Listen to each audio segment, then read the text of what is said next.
ଚିରନିଦ୍ରାରେ ଯୁବ ସାମ୍ବାଦିକ ସୁକାନ୍ତ ପଟ୍ଟନାୟକ। ଭଦ୍ରକ ଜିଲ୍ଲା ଚାନ୍ଦବାଲି ବ୍ଲକର କାର୍ଯ୍ୟରତ ସାମ୍ବାଦିକ ସୁକାନ୍ତ ପଟ୍ଟନାୟକଙ୍କର ଦେହାନ୍ତ ଘଟିଛି। ସେ ଦୀର୍ଘ 1 ବର୍ଷ ହେବ କର୍କଟ ରୋଗରେ ଆକ୍ରାନ୍ତ ହୋଇ ଚିକିତ୍ସିତ ହେଉଥିଲେ। ମଝିରେ ସୁସ୍ଥ ହୋଇ ପୁଣି ଥରେ ସାମ୍ବାଦିକତା କ୍ଷେତ୍ରରେ ସକ୍ରିୟ ହୋଇଥିଲେ।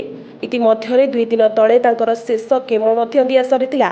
ମାତ୍ର ଗତକାଲି ହଠାତ୍ ଛାତିରେ ଯନ୍ତ୍ରଣା ଅନୁଭବ କରିବାରୁ ତାଙ୍କୁ କଟକ ବଡ଼ ମେଡିକାଲକୁ ନିଆଯାଉଥିବା ବେଳେ ବାଟରେ ମୃତ୍ୟୁ ଘଟିଛି।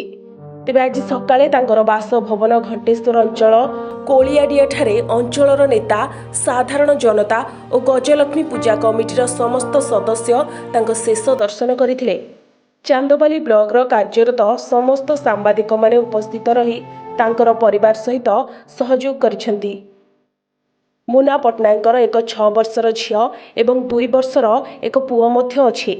ଜୀବନ ସାରା ସାମ୍ବାଦିକଟିଏ ସମାଜ ପାଇଁ ନିଜ ଜୀବନକୁ ଉତ୍ସର୍ଗ କରିଥିଲେ ମଧ୍ୟ କୌଣସି ସରକାରୀ ସହାନୁଭୂତି ସାମ୍ବାଦିକମାନଙ୍କ ପାଇଁ ନାହିଁ। ମୁନା ପଟ୍ଟନାୟକଙ୍କ ପରିବାରକୁ ସରକାରୀ ସହଯୋଗ ଯୋଗାଇ ଦେବାକୁ ବରିଷ୍ଠ ସାମ୍ବାଦିକମାନେ ଦାବି କରିଛନ୍ତି। ଚାନ୍ଦବାଲିରୁ ପ୍ରଶାନ୍ତ କୁମାର ପାଣିଙ୍କ ରିପୋର୍ଟ, ସଂସ୍ଥା ଟିଭି।